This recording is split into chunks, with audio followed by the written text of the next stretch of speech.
नमस्ते। सिद्धि चैनल में आपका स्वागत है और मैं हूं गुरप्रीत। हमने त्योहारों की बात की पिछली बार और हमने शुरुआत की गणेश चतुर्थी से, यानी कि गणेश जी के जन्म से।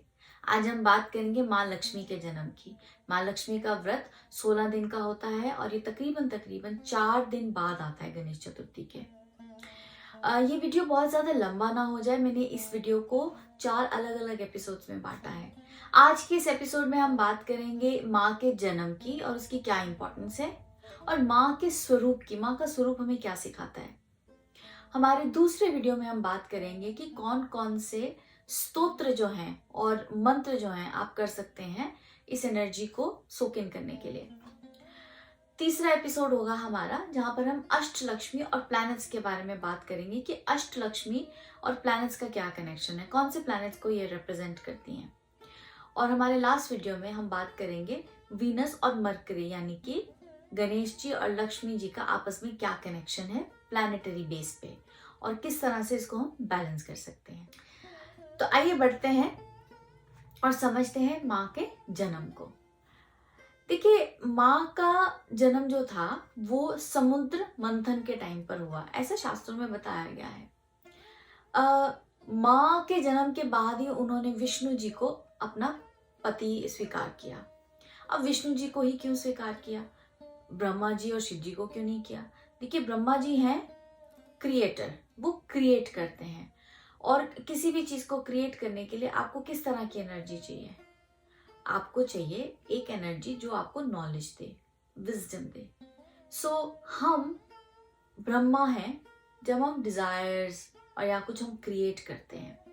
आप जब भी कुछ क्रिएट करेंगे तो आप क्रिएट बिना नॉलेज के नहीं कर सकते। आपके पास वो नॉलेज और वो विजडम होगी तभी आप किसी चीज को क्रिएट कर सकेंगे। तो वो क्रिएशन की जो एनर्जी जो है वो ब्रह्मा जी हैं, और जो नॉलेज है वो माँ सरस्वती हैं।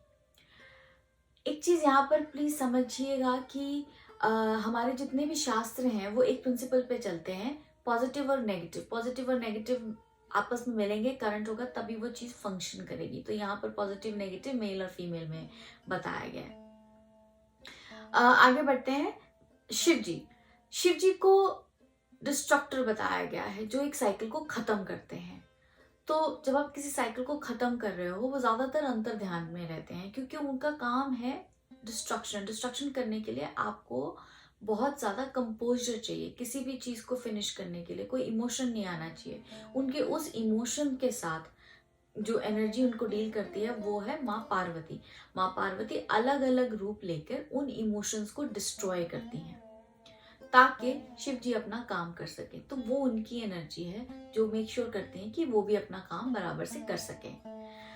ऐसे ही विष्णु जी जो प्रिजर्वर हैं, माँ लक्ष्मी उनके पास गई।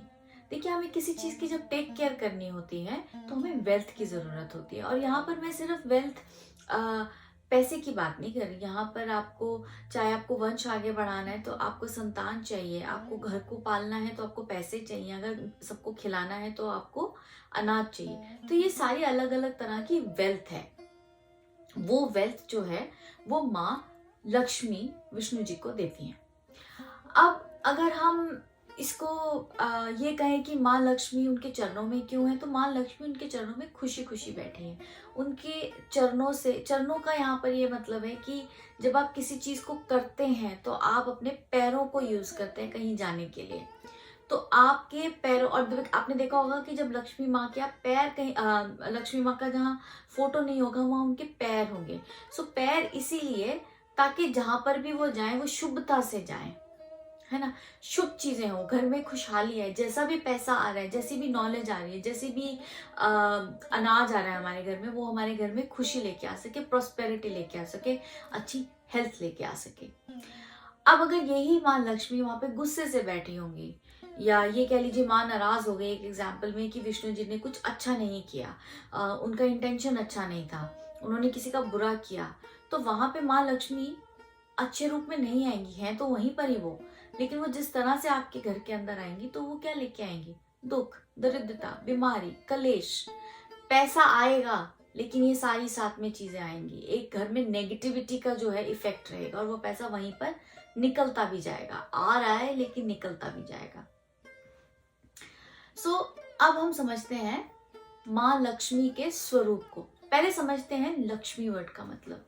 देखिए, लक्ष्मी वर्ड का मतलब जो है वो है लक्ष्य। लक्ष्य से लक्ष्मी, लक्ष्य से ही आपको लक्ष्मी मिलेगी। आप जब गोल सेट करेंगे, मैं अपने पिछले वीडियोस में भी आपसे बात करती आ रही हूँ कि अपने गोल सेट कीजिए। जब अपने गोल्स आप सेट कर लेते हैं तो लक्ष्मी अपने आप आनी शुरू हो जाती है। वो एक बॉल जो होती है ना, वो रोल होनी शुरू हो जाती है। पर लक्ष्य सेट करना बहुत जरूरी है लक्ष्मी को पाने के लिए। अब अगर हम बात करें माँ के रूप की, तो माँ के 4 हाथ हैं। ये जो 4 हाथ हैं, इनमें एक में है लोटस और एक में वो पॉट है। पॉट में है नेक्टर, नेक्टर ऑफ हेल्थ। आपको वो हेल्थ दें अच्छी। पहले हम उनके हाथों के बारे में बात करते हैं।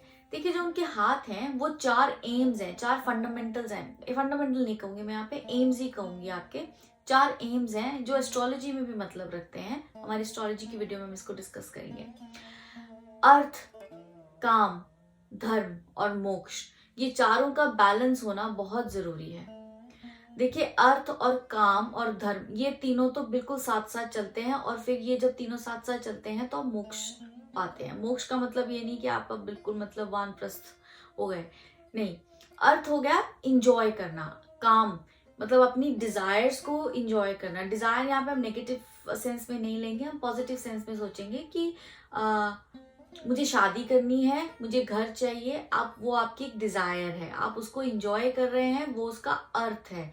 आपको एक पोजीशन चाहिए कंपनी के अंदर, आप बिजनेस इस चीज का करना चाहते हैं, आप उसको एंजॉय कर रहे हैं, वो उसका अर्थ है, उस काम का वो अर्थ है।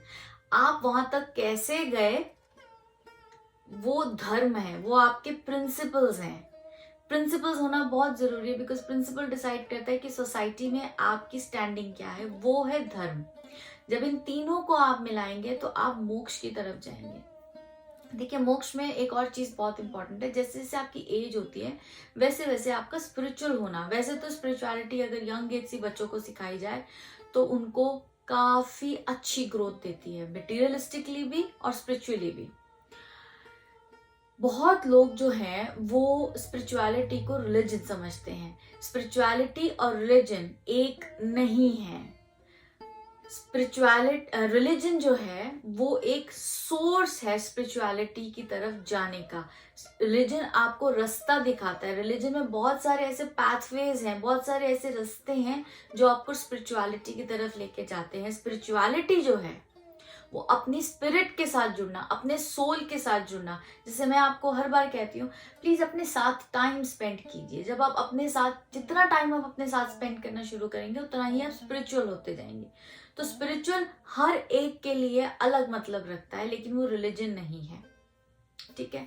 सो जब हम इन चारों का बैलेंस करके चलते हैं तो माँ आपको एक सत्व देती है। सत्व यानी कि एक ऐसा स्टेट ऑफ माइंड देती है कि आप बैलेंस वे में सोच पाते हैं। ऐसा नहीं है कि आपके अंदर रजस और तमस खत्म हो जाएगा, उनका भी उतना ही योगदान है आपके अंदर जितना कि सत्व होने का है, लेकिन सत्व ज्यादा हो जाएगा। नेक्टर जो है वो आपको हेल्थ दे रहा है, ताकि जो भी आप कर रहे हैं अच्छी हेल्थ के साथ करेंगे तो ज्यादा अच्छा कर पाएंगे ना, खुश रह पाएंगे। खुद खुश रहेंगे तभी आप दूसरों को खुद खुश रख पाएंगे। और जो हाथी माँ के साथ हमेशा दिखाए गए हैं, वो हाथी आपको वेल्थ देते हैं।